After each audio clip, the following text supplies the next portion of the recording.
नमस्कार। हम अपने सेशन में आगे चलते हैं। छठा भाग, बुद्ध तथा उनके समकालीन। कहानी में आगे बढ़ने से पहले हम आपसे रिक्वेस्ट करेंगे, जो हमारे पीछे की वीडियो हैं आप उनको देखें और उसमें कमेंट करके बताएं उनमें जो हमें इम्प्रूवमेंट करना है, ताकि हम उसके अकॉर्डिंग इम्प्रूवमेंट कर सकें। और हमारे वीडियोज़ को लाइक करें, सब्सक्राइब कमेंट करिए। और जो हमारे चैनल पर नए हैं उनसे रिक्वेस्ट है कि वो भी हमारे चैनल को सब्सक्राइब करिए, लाइक करिए और शेयर करिए, ताकि हम ऐसे ही अपनी वीडियो बना सकें। चलिए हम आगे चलते हैं अपने सेशन, अपने पार्ट पे। जिस समय गौतम ने प्रवज्ञा ली, देश में बहुत बौद्धिक उथल पुथल चल रही थी। ब्राह्मणी दर्शन के अलावा 62 भिन्न भिन्न दार्शनिक मत और भी थे, जो सभी ब्राह्मणी दर्शन के विरोधी थे। उनमें से कम 6 ध्यान देने योग्य थे। इट मीन्स उस समय 62 के करीब और ब्राह्मणी दर्शन के अलावा और भी अलग अलग दार्शनिक मत थे। वो सब उससे अलग ब्राह्मणी दर्शन आते थे और वो सभी उसके ब्राह्मणी दर्शन के विरोधी थे।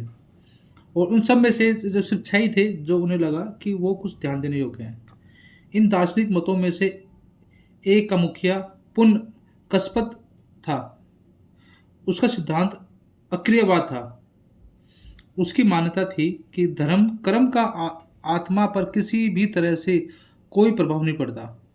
चाहे कोई किसी भी को काम करे, चाहे कराए, चाहे कोई किसी को घायल करे, चाहे वह किसी को मरवा दे, चाहे कोई स्वयं चोरी करे अथवा डाका डाले, चाहे किसी से चोरी करवाए, डाका डलवाए, चाहे कोई स्वयं या कोई बुराई करे अथवा किसी से करवाए, चाहे कोई झूठ बोले अथवा किसी से झूठ बुलवाए, आत्मा पर किसी भी बात का प्रभाव नहीं पड़ता। कोई अन्य कार्य कितना भी जघन्य क्यों ना हो, वह आत्मा पाप को प्रभावित नहीं करता। कोई कार्य कितना भी अच्छा क्यों ना हो, वह आत्मा को पुण्य से युक्त नहीं करता। आत्मा पर कोई प्रतिक्रिया नहीं होती। जब कोई आदमी मरता है तो उसके शरीर के सभी तत्व उसके मूल तत्वों से जा मिलते हैं, जिनसे उसका शरीर बना है। मरने के बाद कोई कुछ नहीं बचता, ना शरीर और ना आत्मा।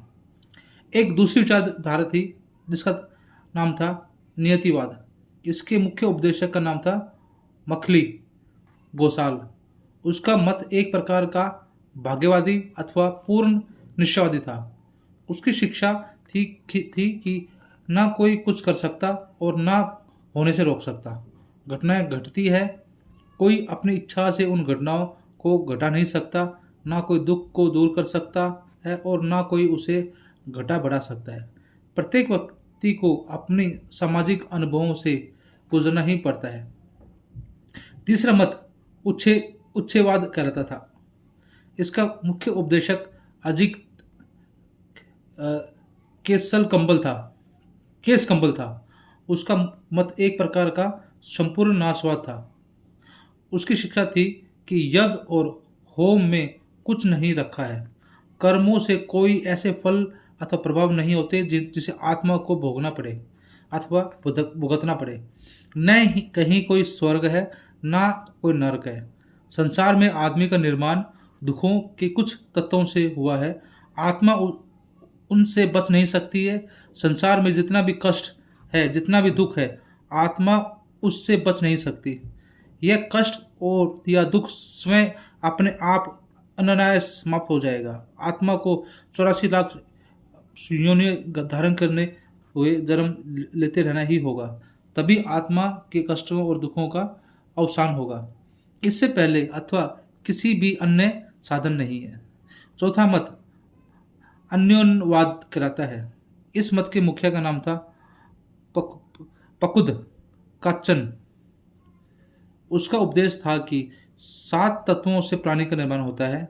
वो है पृथ्वी, जल, तेज, वायु, सुख, दुख और आत्मा। प्रत्येक तत्व दूसरे से स्वतंत्र है, एक दूसरे को प्रभावित नहीं करता। वे अपने में संपूर्ण है, वे नित्य हैं, उनका किसी भी तरह नाश नहीं हो सकता। यदि कोई आदमी किसी का सिर काट दे तो यह कोई मरना नहीं होता। यह तो इतना ही है कि शस्त्र 7 तत्वों को में प्रवेश हो गए।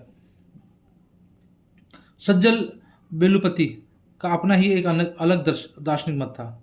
यह विपेक्षवाद कहलाता था, जो एक प्रकार का संदेहवाद था। उसका तर्क था, यदि कोई मुझसे पूछे कि स्वर्ग है, यदि मुझे लगे कि मैं तो कहूँगा हाँ है, यदि मुझे लगे कि स्वर्ग नहीं है तो मैं कहूँगा कि नहीं है।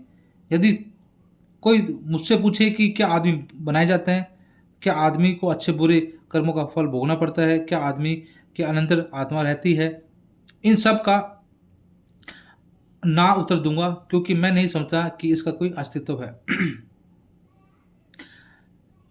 छठा दार्शनिक मत चातुर्य संवरवाद कहलाता था। इस मत का मुख्य आचार्य महावीर थे, जो उस समय जीवित थे जब गौतम प्रकाश की खोज में लगे हुए थे। वो निगन्य नाथन पुत्र भी कहलाते थे।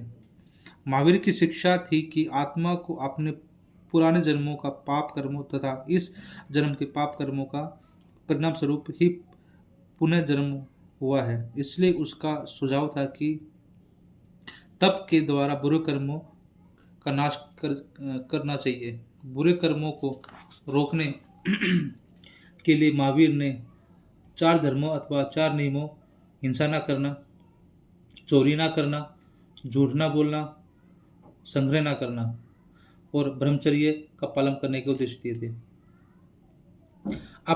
अपने समकालीनों के प्रति उनके विचार। बुद्ध ने इन नए दार्शनिक के मतों को स्वीकार नहीं किया। बुद्ध का उनकी शिक्षाओं को आविष्कार मतलब नाम करना अकारण नहीं था। उन्होंने कहा, यदि पुण्य कस्पत या पकुद कच्चान के सिद्धांतों को सत्य मान लिया जाए तो फिर आदमी कोई भी बुराई कर सकता है और किसी को भी हानि पहुंचा सकता है। किसी भी तरह की सामाजिक जिम्मेदारी अथवा सामाजिक परिणाम स्वीकार किए बिना एक आदमी दूसरे आदमी की हत्या को सीमा तक जा सकता है। यदि मखली गोसाल का सिद्धांत ठीक मान लिया जाए तो आदमी भाग्य का दास बन जाता है, वह अपनों को उससे मुक्त नहीं कर सकता। जैसे यदि अजीत केसल कंबल का सिद्धांत भी ठीक मान लिया जाए तो आदमी के लिए खाने पीने और मौज मस्ती उड़ाने के अतिरिक्त शेष कुछ करने के लिए रह नहीं जाता। यदि सज्जल बिलपुत का सिद्धांत नहीं सही है तो आदमी यूं ही पानी की तरफ बहता रहकर जीवन के यथार्थ दर्शन का स्वभाव में ही जी ले। यदि निगन्य नापुत का सिद्धांत सही है तो आदमी का जीवन काय क्लेश था या तपस्या के अधीन हो जाएगा। उस चीज से आदमी का अधीनीकरण हो जाएगा और इच्छाओं का मूल प्रवृत्तियों अथवा सर्वथा मूलोच्छेद हो जाएगा। इसलिए उन दार्शनिक द्वारा सुधाया का कोई भी जीवन पथ बुद्ध को अच्छा नहीं लगा। उनको ऐसा लगा कि ये सब ऐसे आदमियों के विचार थे जो निराशावादी थे, असहाय थे और लापरवाह थे।